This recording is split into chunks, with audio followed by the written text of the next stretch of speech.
Hello dear students, welcome in ASC starter.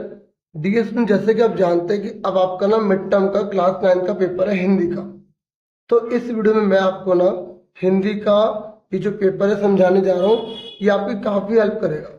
इस video में answer की भी है, वो भी आपसे शेयर करूंगा।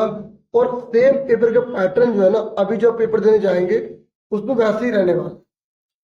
देखिए, पहला क्वेश्चन जो आएगा वो प्रश्न नंबर 1 है, वो गद्यांश आएगा। आपको इसको पढ़कर ना आपको इन प्रश्नों के उत्तर देने होंगे। जैसे आप इसे अच्छे से पढ़ते हैं तो फिर इन प्रश्नों के आप उत्तर देंगे। ठीक है, मैं यहाँ पर बताता हूँ। जैसे यहाँ लिखा है, सेला चावल से विश्व का परिचय किस देश ने कराया।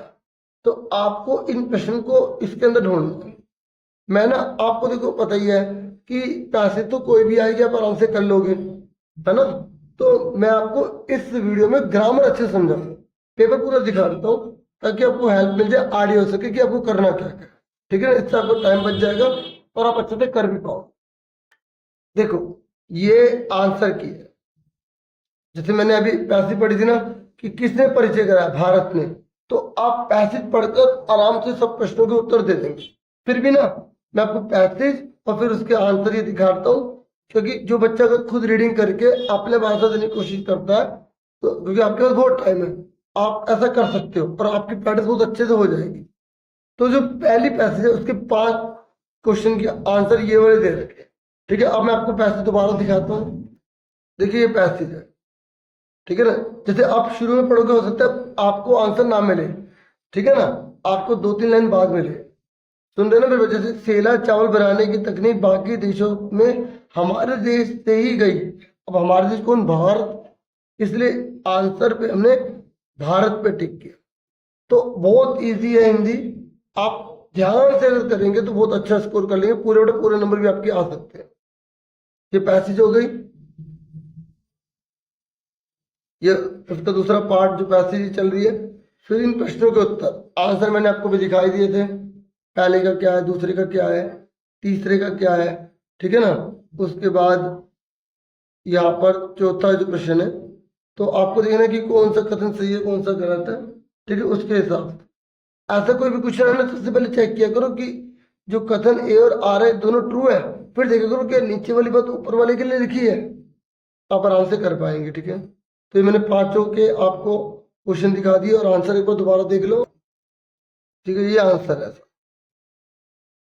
अब हम सेकंड पैसेज करेंगे और उनके आंसर भी हम करेंगे। ठीक है, तो देखो, अब जो सेकंड है ना वो कविता के आधार पर है। आपको इस कविता को पढ़ना है और अच्छे से पढ़ना है। एक बार बताओ, जब हिंदी की आप एग्जाम की तैयारी करने लगे ना, तो आप क्या करना, आप ना पहले प्रश्नोत्तर पढ़ना, फिर उसके बाद कविता पढ़ना, तब आप आसानी से सारे प्रश्नों के आंसर बहुत ही आराम से दे सकते। सुन रहे ना मेरी बात, आप इस तरीके से आप देखो। तो ये आप पहले प्रश्न सारे पढ़ लो क्या क्या है। ठीक है, ये सारे प्रश्न आप आराम से पढ़ लो।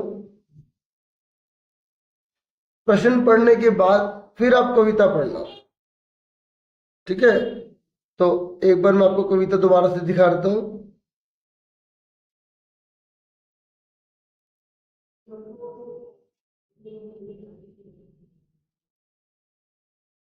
रंग रंग के रूप हमारे अलग अलग हैं, क्यारे क्यारे।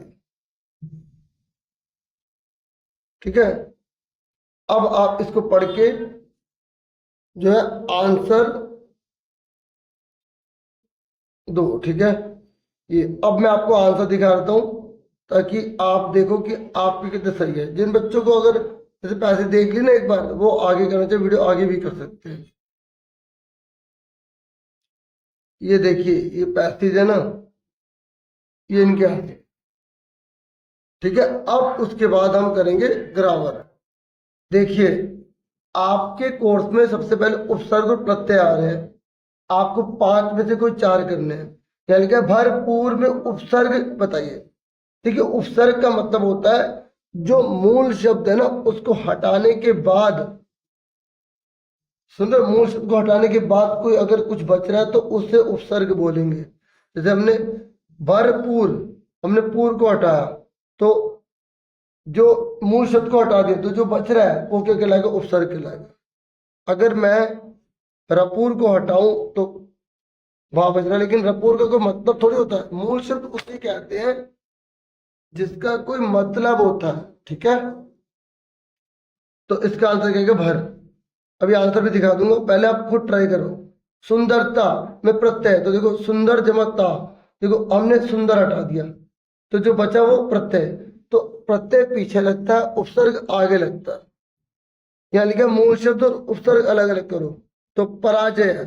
तो आपको पता है इसका आंसर क्या होगा, आप ढूंढो मूल शब्द कौन सा है, जय, ठीक है। जय, जय जो है मूल शब्द है, तो परा क्या कहलाएगा, उपसर्ग कहलाएगा। तो इसका आंसर क्या है, ए। क्या है इसका आंसर, ए, ठीक है। इसका आंसर क्या था, ता, ठीक है। तो उसके बाद ये कह रहा है निम्नलिखित वाक्यों में से प्रत्यय के गुण पहचान कर नीचे दिए गए विकल्पों में से सर्वाधिक उपयुक्त उत्तर वाला विकल्प चुनो, सबसे बढ़िया। पढ़ते हैं, देखो प्रत्यय शब्द के प्रारंभ में लगते हैं, बिल्कुल गलत। प्रत्यय तो लास्ट में लगते हैं, अगर प्रत्यय शब्द के अंत में लगते हैं, सही बात है। प्रत्यय लगने के बाद शब्द के अर्थ में परिवर्तन होता है, तो देखो हो भी सकता है। प्रत्यय लगने के बाद शब्द के अर्थ में परिवर्तन होता है, ये गलत है। तो 2 पॉइंट सही है, दूसरा तीसरा, तो इसका आंसर क्या है, बी, ठीक है ना। फिर उसके बाद मैचिंग में आपको पता लगाना है कि कौन सा प्रत्यय, देखो घबराहट में तो क्या है, ये आहट, लिखाई में आई, डाकखाना में खाना, तो पहले का तीसरा, तीसरे का पहला, इसमें पहले का तीसरा, तीसरे का पहला, दूसरे का दूसरा, बी आंसर आ गया, ठीक है। अब आंसर देख लो एक बार सारे, देखिए आंसर है भर, ता, ठीक है, सही था हमारा। परा जमा जय, दूसरा तीसरा सही है, और पहले का तीसरा, दूसरे का दूसरा, और तीसरे का पहला, ठीक है। मुझे पूरी उम्मीद है आप सबका सही होगा, ठीक है। फिर नेक्स्ट है, ये कह रहा है कि आपको समास पता लगाना है। देखो यहाँ लिखा है देशभक्ति, तो जिसमें का की के तत्पुरुष समास जैसे आते हैं ना, जैसे कर्ता ने, करण को, करण से, है ना, तो वहां पर तत्पुरुष समास होता है, ठीक है। और जैसे लिखा देशभक्ति, तो देश के लिए भक्ति, तो इसका आंसर क्या आएगा, डी, ठीक है। ऐसे छाटना। त्रिभुज, गिनती आ गई, जब आगे वाला शब्द गिनती होता है ना, तो उसको हम क्या बोलते हैं, द्विगु समास। क्या बोलते हैं, द्विगु समास, सी आंसर आ गया। ये कह रहे जिस समास में दोनों पद प्रधान होते हैं, मतलब दोनों इक्वल वैल्यू वाले होते हैं, वो होता है द्वंद्व समास। जैसे माता पिता दोनों की वैल्यू बराबर है, चाचा चाची, दादा दादी, इस तरीके से, ठीक है। और बहुब्री में क्या, तो जब दो शब्द तीसरे के बारे में बताते हैं और दोनों प्रधान नहीं होते, इसमें तीसरा ही प्रधान हो जाता है। ये कह रहा द्वंद्व समास का उदाहरण क्या है, देखो द्वंद्व में जैसे ये जहां और लग जाए, पाप पुण्य, गुण दोष, विद्यालय, नवरत्न, तो इन दोनों में द्वंद्व समास। तो पहला तीसरा किसमें लिखा है, देखो यहाँ पर पहला तीसरा इन्होंने ऑप्शन में लिखा ही नहीं है, तो ये मिसप्रिंटिंग हो गई है। अब मैं एक बार इसके आंसर देखूंगा ना, तो उस पर हम क्लियर कर लेंगे, ठीक है। द्वंद्व में दोनों बराबर होते हैं, जहां और लगता है, याद रखना। अभी देखते हैं। फिर ये कह रहा नीलकंठ, नीला है कंठ जिसका आता है शिव जी। जब दो शब्द तीसरे के बारे में बताएंगे तो उससे बोलते हैं बहुब्रीहि। रसोई का रसोई के लिए, घर के लिए आगे तत्पुरुष समास, जहाँ जहाँ नहीं आ जाए, कर्ता नहीं, करण को करण से ऐसे आ जाए, तो वहां वैसे कर्ता नहीं ले जाता इसमें, ठीक है। चारपाई, तो गिनती आ गई, तो द्विगु समास आ जाएगा, क्या आ जाएगा, द्विगु समास। अब आंसर मैच कर लेते हैं, ठीक है। यहाँ पर इसके हिसाब से आपको पता लगी क्या होगा, तो तीसरे का दूसरा किसमें है, तीसरे का दूसरा इसमें है और इसमें, अब और फिर पहले का तीसरा ये रहा, क्योंकि दूसरे का पहला होना चाहिए, तो सी आंसर आ गया, ठीक है।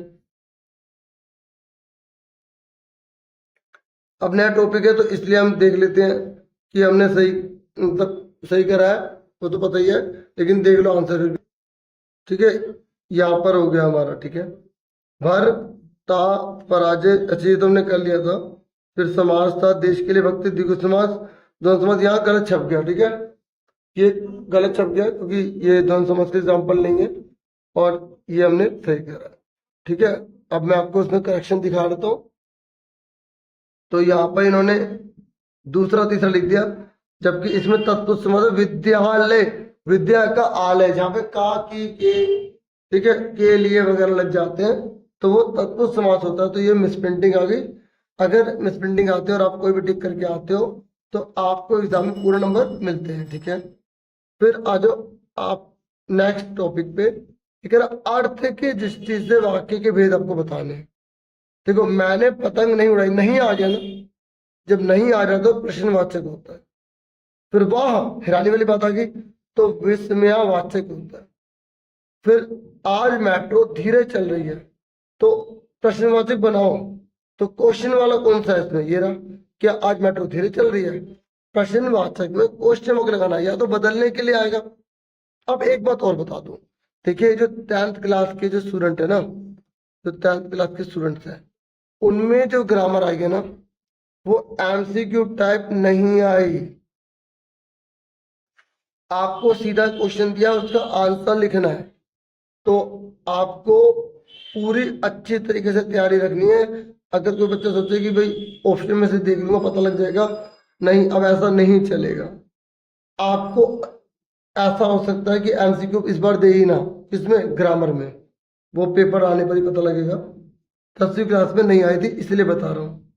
अपने साइकिल धो लो, क्या कर रहा है, आज्ञा दे रहा है, आज्ञावाचक। इच्छा में जब इच्छा जताई जाती है, ठीक है, तो जैसे देखो क्या इच्छा है, सफलता तुम्हारे कदम चूमे। तो जैसे मैं चाहता हूँ कि सब बच्चे अच्छे से पढ़े, अच्छे से तरक्की करें, सफलता तुम्हारे कदम चूमे, तो ये क्या होगा, इच्छावाचक। अब आ जाओ अलंकार, उससे पहले आंसर देख लो एक बार। देखिए, निषेधवाचक, विस्मयावाचक, क्या आज मेट्रो धीरे चल रही है, आज्ञावाचक, सफलता तुम्हारे कदम चूमे। ठीक है, क्लियर हो गया ना। उसके बाद नेक्स्ट क्वेश्चन देखो। देखिए नेक्स्ट क्वेश्चन में ना आपको अलंकार पहचानना है। मुख चंद्रमा सा सुंदर, यहाँ पे सा आ गया, तो जहां पे सा सी से आ जाता है ना वो अलंकार होता है उपमा अलंकार। आपको याद रखना है, जहां पे सा सी से आ जाए ना वो उपमा अलंकार होता है। ठीक है, फिर चारों चंद्र की चंचल करने, देखो पहला अक्षर सेम है, चा चा चा, तो वो कौन सा अलंकार है, अनुप्रास अलंकार। फिर पायो जी मैंने राम रतन धन पायो, तो यहाँ पर राम और रतन में कोई अंतर ही नहीं है, तो उसे रूपक अलंकार कहते हैं। जब हम किसी को 100% कुछ मान लेते हैं ना तो उसे रूपक अलंकार कहते हैं।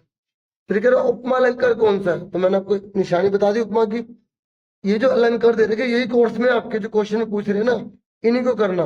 उपमा में सा सी से लग जाता है, आपको पता होना चाहिए उपमा अलंकार की पहचान क्या होती है, सा सी से संग सरिस, अगर ये लग जाए तो उसे उपमा कहेंगे। सुन रहे ना मेरी बात, आपको ही याद रखना है। तो उपमा अलंकार कौन सा, ये नील गगन सा शांत हृदय था सो रहा। ठीक है, और देखो यहाँ का आ गया, तो कौन सा अलंकार, अनुप्रास अलंकार। और यहाँ पे घटा घटा 2 बार आया, लेकिन दोनों के मतलब अलग है, यमक अलंकार। ठीक है, इस तरीके से। और न आ गया, अनुप्रास अलंकार।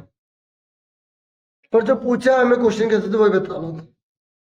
ठीक है, जब किसी पंक्ति में किसी वर्ण की बार बार आवृत्ति होती है तो उसे क्या बोलते हैं, अनुप्रास अलंकार। जैसा बता दो ना, चारों चंद्र की चंचल किरणें, अगर जैसे पीतल के पतीले में पपीता पीला पीला, रघुपति राघव राजा राम, तो रघुपति राघव राजा राम, तो र आ रहा है, तो कौन सा अलंकार हो, अनुप्रास। ठीक है, अब सुनो मेरी बात, आंसर देख लेते हैं एक बार,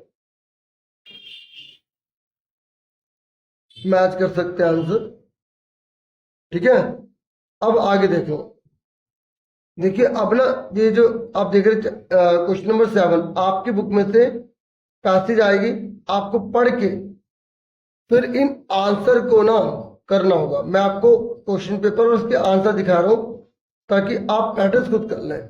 ठीक है, क्योंकि मेरा मेन मकसद ग्रामर करवाने का था, जो मैंने आपको इस वीडियो में करवाई है। ठीक है, अब एक क्वेश्चन देखो, आप आराम से देख सकते हैं।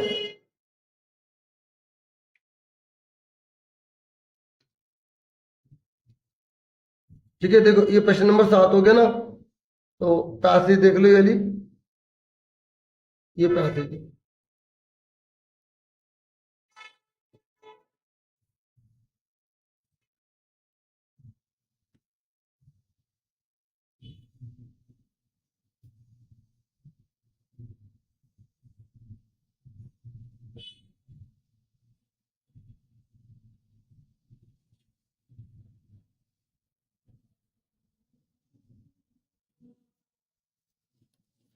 अब मैं आपको इसके आंसर दिखा देता हूँ। ठीक है,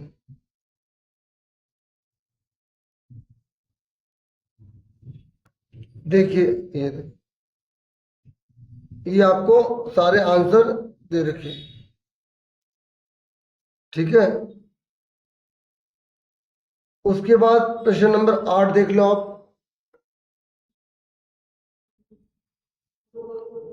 एक मिनट, जो है ना,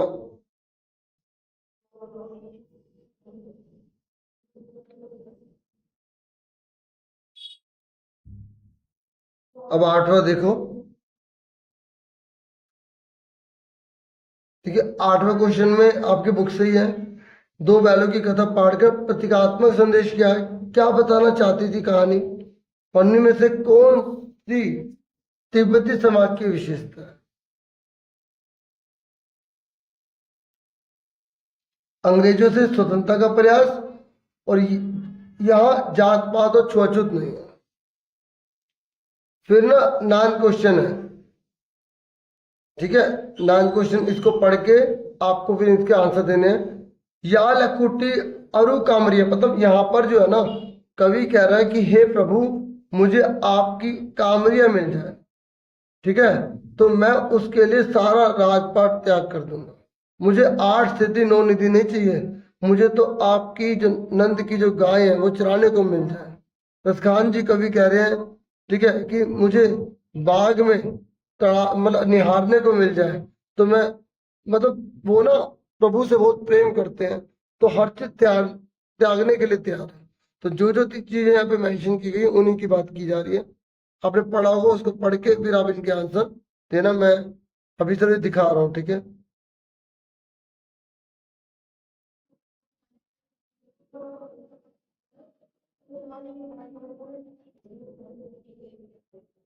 ये आंसर आप देख सकते। देखो, लाठी और कंबल, आपको याद रखना कि लाठी कंबल के लिए क्या चीज छोड़ रहे हैं, नंद की गाय को चराने के लिए क्या छोड़ रहे हैं, और ब्रज के वन बाग को निहारने के लिए क्या चीज छोड़ रहे हैं। अच्छे से पता होना, वैसे तो आंसर दिखा रहा हूँ, लेकिन आप चैप्टर को डीपली अच्छे से पढ़िएगा, बहुत अच्छा स्कोर करेंगे। ठीक है, फिर उसके बाद 10वीं है यहाँ पर, फिर इनको पढ़ के आंसर देने हैं आपको। ठीक है, 2 ही है इसमें, और दोनों के आंसर आप यहाँ देख सकते हैं। फिर यहाँ पर 11वां क्वेश्चन है, आपको कोई 4 करने हैं। देख लो कौन कौन से क्वेश्चन आ रखे हैं। ठीक है, अब इनके आंसर दिखा देता हूँ, आंसर देख सकते हो।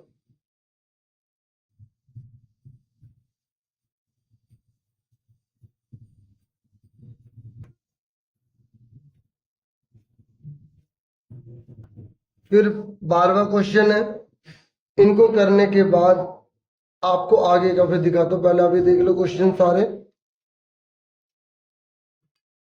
अब आप इनके आंसर देख लो।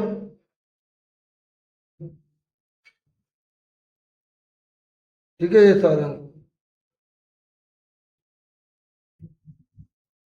फिर 13 नंबर पर जो है थोड़े लॉन्ग क्वेश्चन है, 2 करने हैं आपको। ये मत सोचिएगा कि क्वेश्चन सेम आ जाएंगे, लेकिन काफी आ जाते हैं। ठीक है, प्रैक्टिस के लिए आप इसे यूज कीजिएगा। ठीक है, फिर देखिए आपके एग्जाम में अनुच्छेद आएगा, 3 में से आपको केवल कोई एक करना होगा। और बता दूं कि जैसे ये लिखा है ना, परीक्षा नाम से भय पर्याप्त तैयारी, प्रश्न पत्र देखकर भय दूर हुआ, निष्कर्ष। तो आप हैंड डाल के फिर इसके बारे में लिखना, ये फिर एक्सप्लेन करना, मतलब ये सारी बातें इससे जुड़ी हुई हैं। आपको इस मेन बात को ध्यान में रखकर इन सब हेडिंग का यूज करना, ठीक है। या आप अगर एक ही पैरा में लिख रहे कोई बात नहीं, लिख सकते हो। तो आप जब ये शब्द यूज करेंगे तो अंडरलाइन करेंगे ताकि टीचर को पता लग सके कि इसके बारे में बच्चे ने कहाँ पर कितना कितना बताया, और ये अलग से बताना पड़ेगा कि आप क्या निष्कर्ष निकालते हैं इसके बारे में, ठीक है। फिर यहाँ पर क्योंकि इसके आंसर दिए नहीं होते, पत्र देख लो कौन सा आया हुआ है, 2 में से एक करना। मैंने पत्र की वीडियो बना रखी है, आप पत्र लिखोगे, एएससी स्टार्टर लिखोगे, औपचारिक औपचारिक अनौपचारिक आपको मिल जाएंगे, उसमें बहुत सारी मतलब चीजें दिखा रखी है, आपको बड़ा बेनिफिट मिलेगा।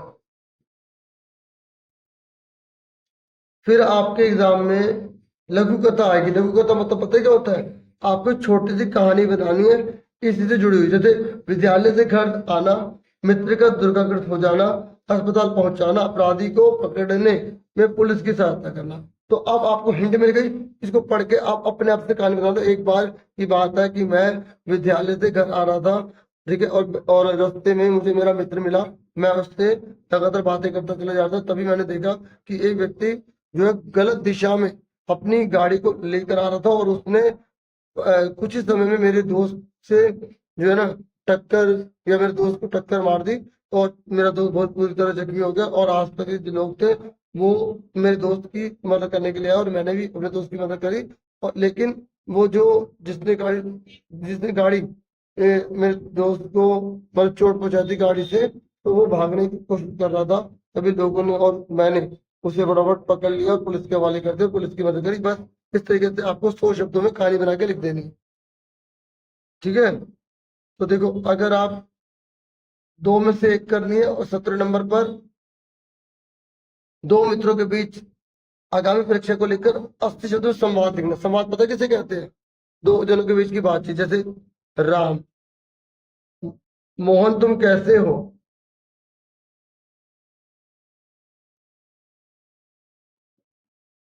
फिर मोहन, मैं तो ठीक हूं, तुम कैसे हो। आज ये कैसे आना हुआ, मतलब 2 जनों की बातचीत, फिर राम बोलेगा, फिर मोहन बोलेगा। इस तरीके से संवाद लिखना है, और आप बहुत अच्छा लिख सकते हैं, ऐसा आपको विश्वास होना चाहिए। और बना बना के लिखना, अपने लैंग्वेज में लिखना, और इनको भी यूज कर सकते हो। ये 800 शब्द नहीं है, ये गलती से छप गया हो, ठीक है। अगर संवाद नहीं कर सकते तो आप इकबाल या अलीशा, आपको विद्यालय की छुट्टी के समय किसी खोई हुई एक डायरी मिल गई, इस संबंध में सूचना देते हुए एक 80 शब्दों का सूचना तैयार करना है। सूचना देनी है आपको, सूचना पर, ठीक है। ताकि मैं कोशिश करूंगा आपको कुछ वीडियो प्रोवाइड कर सकूं, ठीक है। बाकी आप एक बार आंसर की देख लो क्या लिखा है उसमें। देखिए आंसर की में आंसर नहीं दिया तो बस ये बताएंगे कि किस किस के नंबर कितने कितने मिलेंगे किस टॉपिक, ठीक है, ये देख लीजिए। तो इतना ही था इस वीडियो में। वीडियो को लाइक, चैनल को सब्सक्राइब करें। बाकी मैं आपको बहुत सारी वीडियोस प्रोवाइड करने की पूरी कोशिश करूंगा। Take care students.